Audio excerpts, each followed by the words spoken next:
Hello friends, this is Sharanya. Welcome to my YouTube channel. So ఈరోజు వచ్చేసి మనం child development and పెడగాలజీలో next practice session అనేది start చేద్దాం. సో మీరు కనుక మన ఛానల్ కడడం ఫస్ట్ టైం అట్లయితే ఖచ్చితంగా ఛానల్ సబ్స్క్రైబ్ చేసుకోండి, వీడియో ఎండ్ వరకు చూడండి అండ్ వీడియో కనుక మీకు నచ్చినట్లయితే ఖచ్చితంగా లైక్ చేయండి. And let's get started.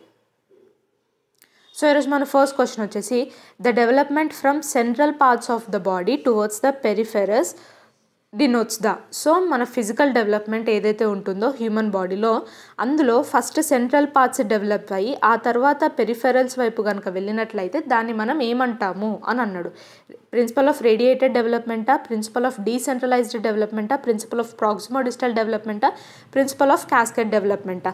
మనకి ఉన్న డెవలప్మెంట్ ప్రిన్సిపల్స్లో రేడియేటెడ్ డెవలప్మెంట్ కానీ, డీసెంట్రలైజ్డ్ డెవలప్మెంట్ కానీ, క్యాస్కేడ్ డెవలప్మెంట్ కానీ లేదు ఫిజికల్ డెవలప్మెంట్లో.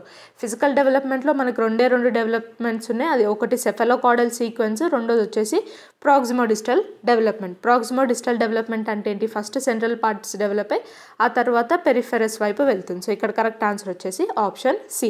సెఫలోకాడల్ సీక్వెన్స్ అంటే ఏంటి? ఫస్ట్ హెడ్ డెవలప్ అవుతుంది, ఆ తర్వాత కింద బాడీ పార్ట్స్ అనేవి డెవలప్ అవుతూ ఉంటాయి. లైక్ ఫర్ ఎగ్జాంపుల్ ఇప్పుడు మీరు చిన్నపిల్లల్ని కనుక అబ్జర్వ్ చేసినట్లయితే, అప్పుడే పుట్టిన బేబీస్ని కనుక అబ్జర్వ్ చేసినట్లయితే వాళ్ళ హెడ్ పెద్దగా ఉంటుంది, బాడీ సైజ్ అనేది కొంచెం చిన్నగా ఉంటుంది.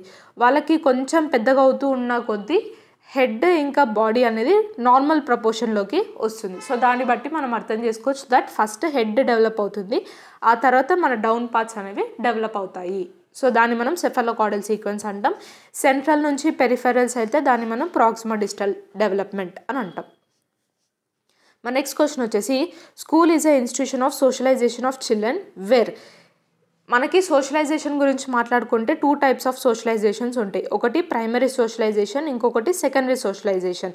ప్రైమరీ సోషలైజేషన్ అంటే ఎప్పుడు కూడా ఫ్యామిలీ అనేది మనకి ఎగ్జాంపుల్గా వస్తుంది.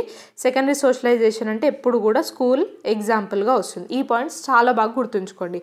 సో ఇక్కడ స్కూల్ అనేది పిల్లల్లో జరిగే సోషలైజేషన్కి ఒక ఇన్స్టిట్యూషన్గా చెప్పుకుంటాం. అక్కడ ఏం జరుగుతుంది? Where school children occupy the central position. ఆ సోషలైజేషన్ ప్రాసెస్ ఏదైతే ఉందో అందులో పిల్లలు సెంట్రల్ పొజిషన్లో ఉంటారా, లేదంటే school routines like morning prayer, ఆ తర్వాత క్లాసెస్, ఆ తర్వాత ఇంటర్వెల్స్, ఇలా స్కూల్ రొటీన్స్ ఏవైతే ఉంటాయో అవి సెంట్రల్ పొజిషన్లో ఉంటాయా, లేదు అంటే స్కూల్ యాక్టివిటీస్ అనేవి సెంట్రల్ పొజిషన్లో ఉంటాయా, లేదంటే స్కూల్ టీచర్స్ సెంట్రల్ పొజిషన్లో ఉంటారు? గుర్తుంచుకోండి, పిల్లల్లో జరిగే సోషలైజేషన్ కోసం ఏదైతే స్కూల్ అనే ఇన్స్టిట్యూషన్ ఉందో అందులో పిల్లలే సెంట్రల్ పొజిషన్ అనేది ఆక్యుపై చేస్తారు. So option A is the correct answer. మన నెక్స్ట్ క్వశ్చన్ వచ్చేసి if you join a teacher fraternity and choose to dress like most of the others in your group you are exhibiting. For suppose మీరు ఒక టీచర్గా అయ్యారు and me dressing అనేది మీరు ఎలా చూస్ చేసుకున్నారు అంటే, మీతో పాటు ఆ టీచర్స్ గ్రూప్లో ఎవరైతే మిగతా వాళ్ళందరూ ఉంటారో వాళ్ళందరినీ చూసి ఓకే వీళ్ళందరూ ఇలా డ్రెస్ చేసుకున్నారంటే నేను కూడా ఇలానే డ్రెస్సింగ్ చేసుకోవాలి అని చెప్పి మీరు ఒకటి ఫిక్స్ అయ్యి పర్టికులర్ డ్రెస్సింగ్ స్టైల్ అనేది మెయింటైన్ చేస్తారు ఒక టీచర్గా. సో ఈ ప్రాసెస్ ఏదైతే ఉందో ఇది దేన్ని చూపిస్తుంది? గ్రూప్ ఐడెంటిటీని చూపిస్తుందా, ఒబీడియన్స్ని చూపిస్తుందా, లేదంటే కంప్లయన్స్ని చూపిస్తుందా, లేదంటే కన్ఫార్మిటీ? ఇక్కడ గ్రూప్ ఐడెంటిటీ అంటే ఏంటి? ఇప్పుడు ఫర్ ఎగ్జాంపుల్ స్కూల్, ఒక పర్టికులర్ స్కూల్ తీసుకోండి, ఒక్కొక్క పర్టికులర్ స్కూల్కి ఒక్కొక్క యూనిఫామ్ ఉంటుంది. ఆ యూనిఫామ్ చూడంగానే ఓకే వీళ్ళు ఈ స్కూల్కి సంబంధించిన వాళ్ళు అంటే ఒక గ్రూప్ని మనం అక్కడ ఐడెంటిఫై చేస్తాం. ఒబీడియన్స్ అంటే ఇప్పుడు మీకంటూ సర్టెన్ రూల్స్ ఉంటాయి, మీ అథారిటీస్ ఏవైతే రూల్స్ పెడతారో దాన్ని మనం ఒబే చేస్తూ ఉంటాం. నెక్స్ట్ కంప్లైన్స్ అంటే following the rule and order. ఇక్కడ కూడా సేమ్ మనకి ఒక పర్టికులర్ రూల్ కానీ ఆర్డర్ కానీ ఏదైతే ఉంటుందో దాన్ని ఫాలో అవుతూ ఉంటాం. కన్ఫార్మిటీ అంటే మన సొసైటీలో ఈ పర్టికులర్ ఫీల్డ్ లేదంటే ఈ మనిషి ఇలాంటి రూల్స్ని ఫాలో అవ్వాలి, ఇలాంటి బిహేవియర్ని పాటించాలి అని సొసైటీ మనకంటూ కొన్ని రూల్స్ అండ్ నార్మ్స్ పెడుతుంది, దాన్ని మనం ఫాలో అవుతాం. ఇప్పుడు మీరే అబ్జర్వ్ చేయండి, ఒక స్కూల్ టీచర్ అనగానే మీకు ఎలాంటి విజువలైజేషన్ అనేది వస్తుంది? టీచర్, శారీ, చేతిలో బుక్స్, ఒక పాయింటర్, ఇలాంటివి మీకు విజువలైజేషన్కి వస్తాయి. సో అది మనకి సొసైటీ పెట్టిన నార్మ్స్. ఆటోమేటిక్గా మనం అన్కాన్షియస్గా వాటి అన్నిటిని కూడా మనం యాక్సెప్ట్ చేస్తూ ఉంటాం. సో ఇక్కడ కూడా మీరు ఆ గ్రూప్లో వేరే వాళ్ళందరినీ చూసి మీరు కూడా ఆ పర్టికులర్ డ్రెస్సింగ్ని మీరు ఫాలో అవుతున్నారంటే దాన్ని కూడా మనం కన్ఫార్మిటీ అంటాం. ఏదైతే మనకి సొసైటీ ఒక పర్టికులర్ బిహేవియర్ని పెడుతుందో, నార్మ్స్ని పెడుతుందో దాన్ని మనం ఇక్కడ ఫాలో అవుతూ ఉంటాం. So option D is the correct answer. Next, the concept of object permanence is attained during dash stage of development according to పియాజే. సో పియాజే మనకి 4 స్టేజెస్ ఇచ్చాడు. ఆ విషయం మనందరికీ తెలిసిందే. ఏ స్టేజ్లో ఉన్నప్పుడు ఆబ్జెక్ట్ పర్మనెన్స్ అనేది ఉంటుంది అని అడిగాడు. సెన్సరీ మోటార్ స్టేజా, ప్రీ ఆపరేషనల్ స్టేజా, కాంక్రీట్ ఆపరేషనల్ స్టేజా, ఫార్మల్ ఆపరేషనల్ స్టేజా. ఆబ్జెక్ట్ పర్మనెన్స్ అంటే ఏంటి? ఇప్పుడు ఫర్ సపోజ్ పిల్లలకి మీరు ఏదైనా ఒక డాల్తో ఆడిపించండి 1-2 days. ఆ తర్వాత ఆ డాల్ని వాళ్ళకి కనిపించకుండా పెట్టండి. వాళ్ళకి ఇంకెలా అర్థమవుతుంది అంటే నా కళ్ళ ముందు నుంచి ఆ ఆబ్జెక్ట్ అనేది లేదు అంటే ఈ ప్రపంచంలో నుంచే ఆ ఆబ్జెక్ట్ ఎగ్జిస్టెన్స్లో నుంచి వెళ్ళిపోయింది అని అర్థం. సో దాన్ని మనం ఆబ్జెక్ట్ పర్మనెన్స్ అని అంటాం. అది ఏ స్టేజ్లో ఉంటుంది? సెన్సరీ మోటార్ స్టేజ్లో ఉన్నప్పుడు ఉంటుంది. Option A is the correct answer. మన నెక్స్ట్ క్వశ్చన్ వచ్చేసి, individualized education program is planned from the perspective of. మనకి ఇండివిజువలైజ్డ్ ఎడ్యుకేషన్ ప్రోగ్రామ్ అనేది ఒకటి ఉంది. అది మనం ఎక్కడ వాడుతూ ఉంటాం? ఇన్ జనరల్గా మన ప్రోగ్రెసివ్ ఎడ్యుకేషన్లో కానీ, చైల్డ్ సెంటర్డ్ ఎడ్యుకేషన్లో కానీ, మన ఇంక్లూజివ్ ఎడ్యుకేషన్లో కానీ, ఈ ఎడ్యుకేషన్ సిస్టంలో మనం ఇండివిజువలైజ్డ్ ఎడ్యుకేషన్ ప్రోగ్రామ్ అనేది వాడతాం. ఇండివిజువలైజ్డ్ ఎడ్యుకేషన్ ప్రోగ్రామ్ అనేది మనం ఎందుకు తీసుకొచ్చాం అసలు?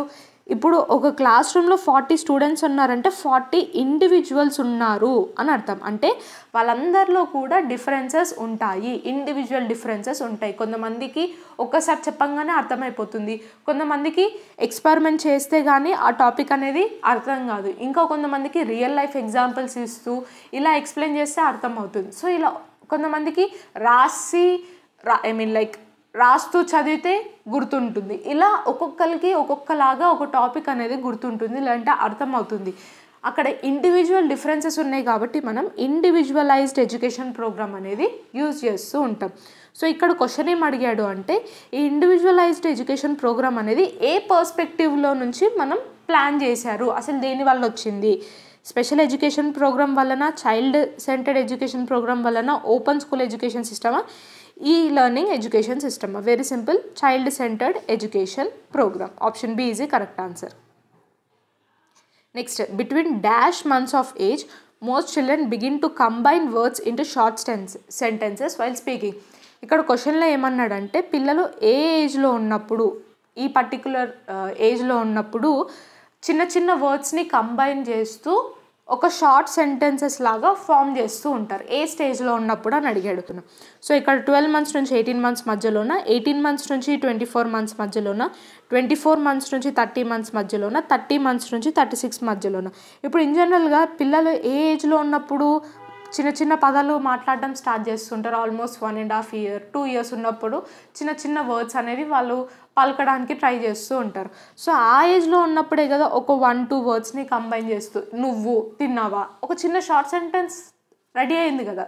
సో ఇలా 2 wordsని కంబైన్ చేస్తూ షార్ట్ సెంటెన్స్ని ఎక్కడ ఫామ్ చేస్తారు, ఏ ఏజ్లో ఉన్నప్పుడు ఫామ్ చేస్తారు అంటే 18 months నుంచి 24, అంటే 1.5 years to 2 years మధ్యలో ఉన్నప్పుడు కంబైన్ చేస్తారని చెప్పుకోవచ్చు. So option 2 is the correct answer. Next, the concept of intelligence quotient or IQ was developed by. Intelligence quotient అనే కాన్సెప్ట్ని ఎవరు డెవలప్ చేశారు? గాల్టనా, బీనేనా, స్టర్నా, టర్మనా? బాగా గుర్తుంచుకోండి, ఇంటెలిజెన్స్ కోషంట్ అనేది ఫస్ట్ విలియం స్టర్న్ 1912లో దాన్ని డెవలప్ చేశారు. అతను ఫస్ట్ ఐక్యూ ఫార్ములా కూడా ఇచ్చాడు. ఐక్యూ ఫార్ములా ఏమని ఇచ్చాడు? Mental age by chronical age అని ఇచ్చాడు. ఎప్పుడు? 1912లో. ఆ తర్వాత 1916లో టర్మన్ అనే పర్సన్ దాన్ని రివైజ్ చేశాడు. ఈ ఫార్ములా ఏదైతే ఉందో దీన్ని రివైజ్ చేసి ఫార్ములా ఏమని ఇచ్చాడు ఐక్యూకి? Mental age by chronical age into 100 అని పెట్టాడు. ఎప్పుడు? 1916లో. సో ఈ క్వశ్చన్ అడిగినప్పుడు కన్ఫ్యూజ్ అవ్వకండి, దీన్ని ఫస్ట్ డెవలప్ చేసింది ఎవరు అంటే మన విలియం స్టర్నే. So option C is the correct answer. Next, creativity is a thought to be related to the concept of. Creativity అనేది కింద ఇచ్చిన 4 ఆప్షన్స్లో దేనికి రిలేట్ అయి ఉంటుంది అన్నాడు? Fluid intelligence, crystallised intelligence, convergent thinking, divergent thinking. ఎప్పుడైనా సరే గుర్తుంచుకోండి, క్రియేటివిటీ అనేది డైవర్జెంట్ థింకింగ్ తోటి కంబైన్ అయి ఉంటుంది.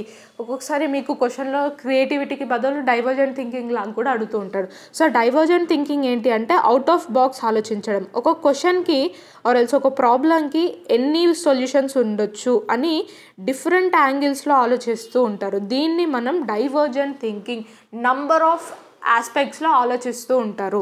సో ఇక్కడ ఆప్షన్ వచ్చేసి option D. Next, the acceptable sound combinations of a language are specified in dash its rules. ఇప్పుడు మీరు ఇంగ్లీష్ లాంగ్వేజ్ కానీ ఇంకేదైనా సరే లాంగ్వేజ్ గురించి మాట్లాడుకుంటే, ఇప్పుడు ఎగ్జాంపుల్ ఇంగ్లీషే తీసుకుందాం.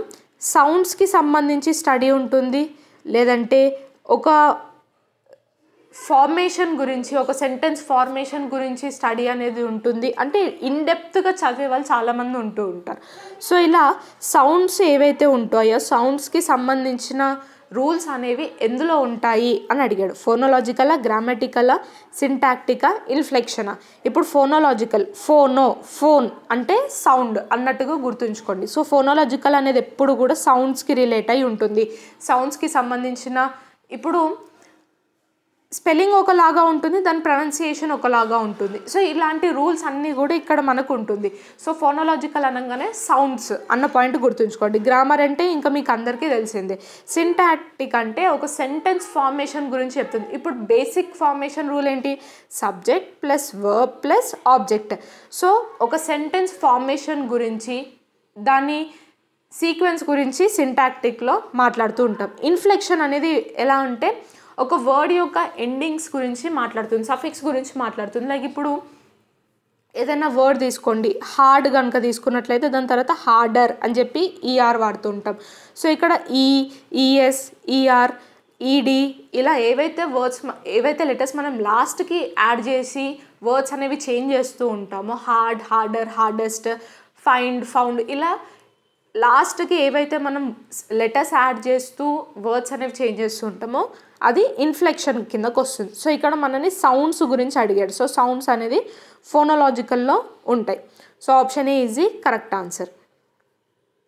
Next, the position where thought patterns are influenced by language is called. ఇప్పుడు థాట్, లాంగ్వేజ్ ఈ రెండింటికి సంబంధించి మనకి మెయిన్గా ఇద్దరు థియరీస్ అనేవి ఇచ్చారు, పియాజే, వైగోట్స్కీ. సో వైగోట్స్కీ ఏం చెప్తాడు, ఫస్ట్ మనం లాంగ్వేజ్ నేర్చుకుంటాము, లాంగ్వేజ్ నేర్చుకుంటూనే మనం కాగ్నిటివ్ డెవలప్మెంట్ అనేది జరుగుతుంది మనలో అని వైగోట్స్కీ చెప్తాడు. పియాజే రివర్స్ చెప్తాడు, ఫస్ట్ మనలో కాగ్నిటివ్ డెవలప్మెంట్ జరుగుతుంది అని పియాజే చెప్తాడు. సో ఇక్కడ మనకి క్వశ్చన్లో ఏమన్నాడంటే, మన థాట్ ప్రాసెస్ ఏదైతే ఉంటుందో ఆ థాట్ ప్రాసెస్ అనేది లాంగ్వేజ్ కనుక ఇన్ఫ్లుయెన్స్ చేసినట్లయితే దాన్ని మనం ఏమంటాం. ఇక్కడ చాలా సింపుల్గా క్వశ్చన్లోనే ఆన్సర్ ఉంది. మన థాట్ ప్రాసెస్ని లాంగ్వేజ్ ఇన్ఫ్లుయెన్స్ చేస్తుంది, దాన్ని ఏమంటాం? లింగ్విస్టిక్ డిటర్మినేషన్ అంటాం. చాలా సింపుల్. మనకి ఇచ్చిన ఆప్షన్స్ వచ్చేసి cultural tendency, linguistic determination, cognitive bias, social linguistic జెన్సెస్. ఇక్కడ లాంగ్వేజ్ అనేది మన థాట్ ప్రాసెస్ని ఇన్ఫ్లుయెన్స్ చేస్తుంది కాబట్టి దాన్ని మనం లింగ్విస్టిక్ డిటర్మినేషన్ అంటాం. Option B is a correct answer. Next, Ravi repairs appliances by testing hypothesis about the cause of malfunction based on his experiences with the symptoms he uses. Ravi అనే person electrical appliances కానీ what ever అప్లయన్సెస్ని repair చేస్తున్నాడు. అతను హైపోథెసిస్ని use చేస్తూ దాన్ని repair చేస్తున్నాడు. In జనరల్గా hypothesis అనేది మనం ఎక్కడ వాడుతూ ఉంటాం అంటే ఒక ప్రాబ్లం ఉంది, హైపోథెసిస్ అనేది ఎలా వర్క్ చేస్తుందంటే, ఓకే ఈ ప్రాబ్లంకి ఈ సొల్యూషన్ మేబీ వర్కౌట్ అవుతుందేమో అని చెప్పి మనం అక్కడ ఎక్స్పెరిమెంట్ లాగా చేస్తూ ఉంటాం, దాన్ని మనం హైపోథెసిస్ అంటూ ఉంటాం. సో ఇక్కడ కూడా రవి అనే పర్సన్ అప్లయన్సెస్ని తన హైపోథెసిస్ని యూజ్ చేస్తూ దాన్ని రిపేర్ చేస్తున్నాడు. సో దాన్ని అక్కడ రవి ఏం యూజ్ చేస్తున్నాడు అన్నాడు. ఇన్సైటా, ఆల్గరిథమా, మెంటల్ సెట్టా, హ్యూరిస్టిక్సా. ఇన్సైట్ అంటే ఏంటి?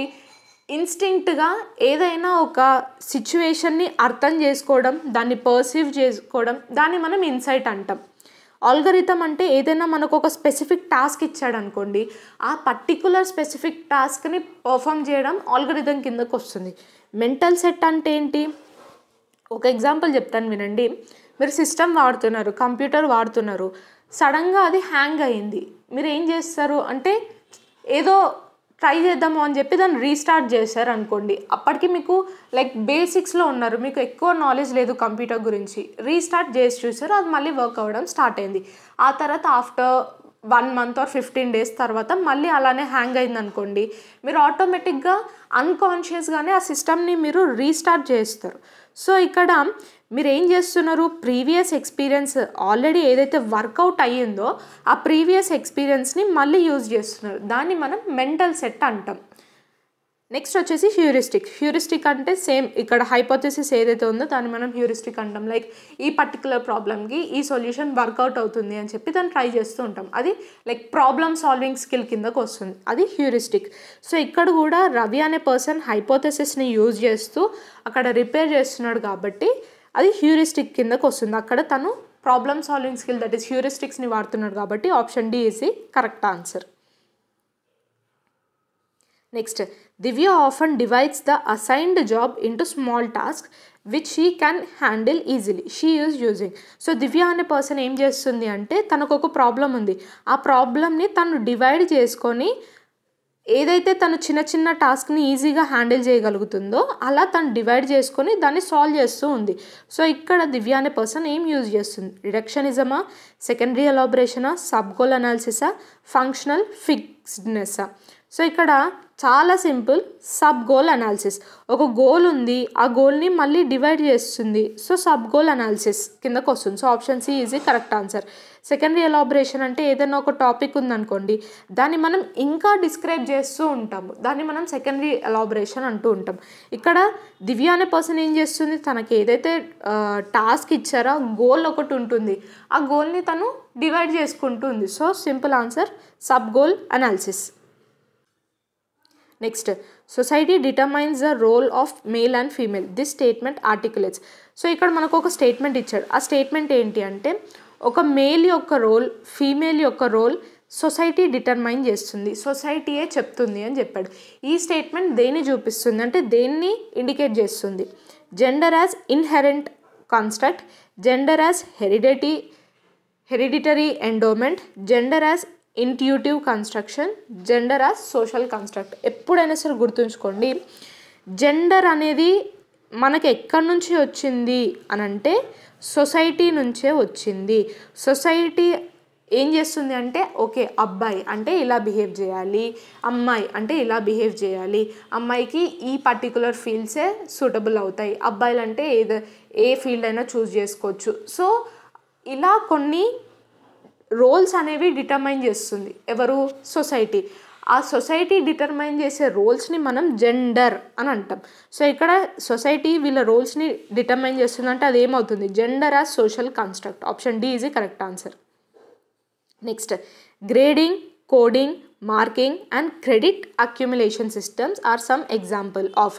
సో ఒక టీచర్గా మీరు స్టూడెంట్స్కి గ్రేడ్స్ ఇస్తున్నారు, A, B, C, D whatever grades ఇస్తున్నారు, మార్క్స్ ఇస్తున్నారు, క్రెడిట్స్ ఇస్తున్నారు. సో ఇవన్నీ కూడా దేనికి ఎగ్జాంపుల్ అని అడిగాడు. Evaluation procedure of answer sheets of the examination, ఎగ్జామ్లో ఆన్సర్ షీట్స్ ఏవైతే ఉన్నాయో దాన్ని ఇవాల్యుయేట్ చేయడమా, లేదంటే symbolising position of children in class, ఒక క్లాస్ రూమ్లో చైల్డ్ యొక్క పొజిషన్ ఏంటి అన్నది చెప్పడమా, లేదు అంటే రిపోర్ట్ కార్డులో వాళ్ళ అకాడమిక్ ప్రోగ్రెస్ని డిస్క్రైబ్ చేయడమా, లేదు అంటే scoring procedure of assessment of learners achievement, learners end of the year ఎగ్జామ్లో ఏవైతే అచీవ్ చేశారో ఆ అచీవ్ చేసిన వాటికి స్కోరింగ్ అనేది ఇస్తున్నాము. ఇక్కడ గ్రేడ్స్ ఇస్తున్నాము, మార్క్స్ ఇస్తున్నాము, క్రెడిట్స్ ఇస్తున్నాము అంటే వాళ్ళ లెర్నర్స్ యొక్క అచీవ్మెంట్స్కి మనం స్కోరింగ్ ఇస్తున్నాము అని అర్థం. ఇవాల్యుయేషన్ ఎప్పుడు చేస్తాము, లేదంటే ఆన్సర్ షీట్ని ఇవాల్యుయేట్ చేయడం కానీ, చైల్డ్ యొక్క పొజిషన్ని చెప్పడం కానీ, రిపోర్ట్ కార్డులో వాళ్ళ అకాడమిక్ ప్రోగ్రెస్ని డిస్క్రైబ్ చేయడం కానీ దీనికి ఎగ్జాంపుల్గా రాదు. ఈ గ్రేడింగ్, కోడింగ్, మార్కింగ్, క్రెడిట్స్ ఇవ్వడం అనేది scoring procedure of assessment of learners achievement కిందకు వస్తుంది. Option D is the correct answer. Next, assessment of learners achievement helps the teacher to. So పిల్లల అచీవ్మెంట్ ఏవైతే ఉంటాయో దాన్ని అసెస్ చేయడం ద్వారా టీచర్కి ఎలా హెల్ప్ అవుతుంది అని అడిగాడు. Maintain the performance record of the learners, పిల్లల పర్ఫార్మెన్స్ కి యొక్క రికార్డ్ని మెయింటైన్ చేయడంలో హెల్ప్ అవుతుందా, లేదు అంటే evaluate the effectiveness of pedagogy. ఇప్పుడు నేను ఒక టీచర్గా ఒక పర్టికులర్ పెడగాజీ సెలెక్ట్ చేసుకుంటా, మెథడాలజీ సెలెక్ట్ చేసుకుంటా. ఆ పెడగాజీ అనేది ఎలా వర్క్ అయింది, ఎంతవరకు వర్క్ అయింది, ఇది వర్కౌట్ అవుతుందా, లేదంటే నేనేమైనా చేంజెస్ చేసుకోవాలా అంటే దాని ఎఫెక్టివ్నెస్ని ఇవాల్యుయేట్ చేయడం కోసంలో హెల్ప్ అవుతుందా, లేదంటే మేక్ అబిలిటీ గ్రూపింగ్. ఎప్పుడైనా సరే గుర్తుంచుకోండి, పిల్లల్ని లేబులింగ్ చేయడం కానివ్వండి, అంటే మీరు డల్, మీరు క్లెవర్ ఇలా లేబులింగ్ చేయడం కానివ్వండి, అబిలిటీ గ్రూపింగ్ చేయడం కానీ ఒక టీచర్గా క్లాస్ రూమ్లో మీరు ఎప్పుడు కూడా చేయొద్దు. ఆ విషయం గుర్తుంచుకోండి.